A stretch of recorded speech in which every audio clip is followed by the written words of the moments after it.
Hi everyone, today I'm going to be talking to you guys about a really important issue that's not discussed a lot. It's pretty important to me because I do hair for a living. That's my job, my profession, and I'm going to be talking to you guys about some pointers or tips or even some pretty important information that will help you decide a stylist or even a salon, something that's that's going to kind of give you direction to where to go and some knowledge about how to choose a stylist.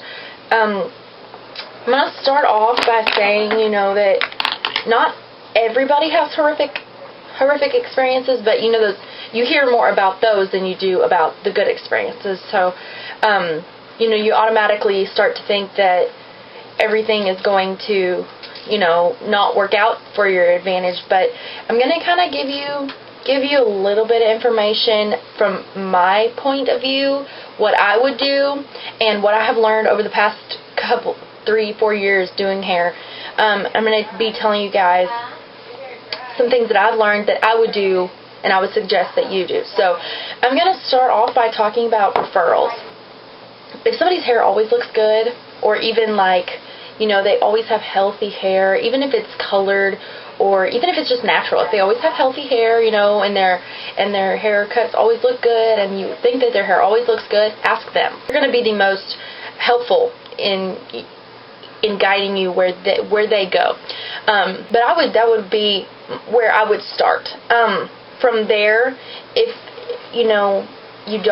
if you're not going to do something along the lines of asking for a referral or even going somewhere that you've never been before, you're going to want to pick a salon with a good reputation. You're not going to want to go somewhere where you've heard through the grapevine or any kind of little tidbits that you hear that are bad. You're not going to want to go there. You're going to want to pick somewhere that you haven't heard bad things about, or even somewhere that you've heard good things about. Say, where I'm from, the local town, the local paper has a thing once a year, and they have best salon of 2009, best haircuts of 2009, best barbecue place of 2009, whatever. They have that, and that's where we go when you can't think of somebody to paint your house. That's where we go. Best, or even your Chamber of Commerce, they'll have some information. And they'll have places that are listed with them that they can guide you to.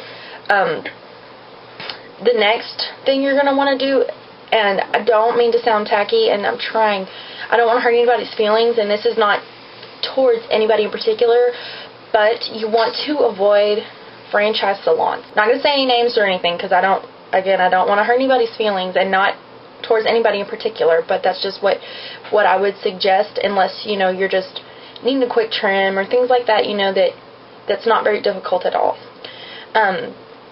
When you do decide on the salon that you want to try out, you can schedule a consultation, and a consultation is just where you and the stylist sit down and you talk about what you want done, how you want it done. You talk about pricing, you talk about damage that's going to incur with the chemical services. Say that you want a highlight. You say that you want to look like a certain celebrity. You take a picture in and you say, I really like this part of this hairstyle, and I really like the color that this celebrity has. So they want to say that I want my hair to look like this, and then the stylist will say, well, you can't look just like that, or you can't do this, or you can do that. That's something that a consultation will tell you, is you'll be able to draw to, you'll be able to kind of get an outcome, an idea of what is going to happen. They'll be able to swatch your hair so they know what colors that you are and how to, they'll also talk to you about how they're going to lift or dye your hair, highlights or perms even, or chemically straightening. They'll be able to talk you through all of that. You want to make sure that the key part of a consultation is communication. That's where a lot of words get thrown around, and you're just trying to finish your sentences and you can't get quite the word out, so you say something else. That's why you want to have a picture. You want to make sure that you're on the same page with a stylist, so that so that you don't have obscure views, like she's thinking or he's thinking one thing and you're thinking another thing. It happens more often than none, because you're never going to just come to the same, you're not going to ever have the same picture in your head of what each other's talking about, unless you absolutely just have a picture. And it's so much easier when you have a picture.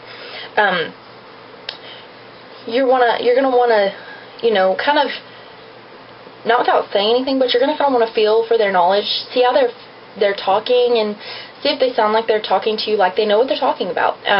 You don't ever want to be talked into anything. You don't ever want to be told something that you for a fact know isn't true, and then they really don't know what they're talking about. So you want to make sure that you kind of feel for their knowledge. You're going to want to talk about, during the consultation, which is free, the consultation should be free. So you're going to want to talk about pricing. They'll be able to tell you exactly how much everything's costs before you leave, so that, like, say you want to get a highlight done, they'll be able to quote you the price before you leave that day, so that when you do book your appointment, that you can have like an idea in your head about how much everything's going to cost. You're going to want to also look at that stylist's hair. Not that every stylist that has bad hair does bad hair, but if they don't have good hair, if they don't look like they take good care of their hair, then what makes you think they're going to take good care of your hair?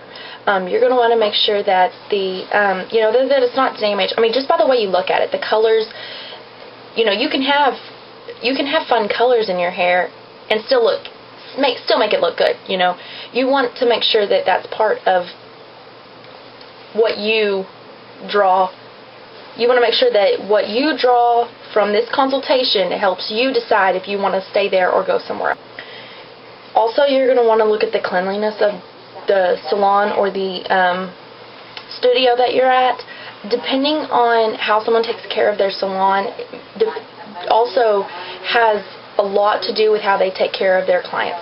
If they're not going to be clean when they, if their salon isn't clean, they're not going to be clean when they wax your eyebrows. If their salon isn't clean, they're not going to be clean when they color your hair. If their hands are filthy, or, if they're not clean about their surroundings, then they're using dirty combs on you and things like that. You're also going to want to make sure that they have a license.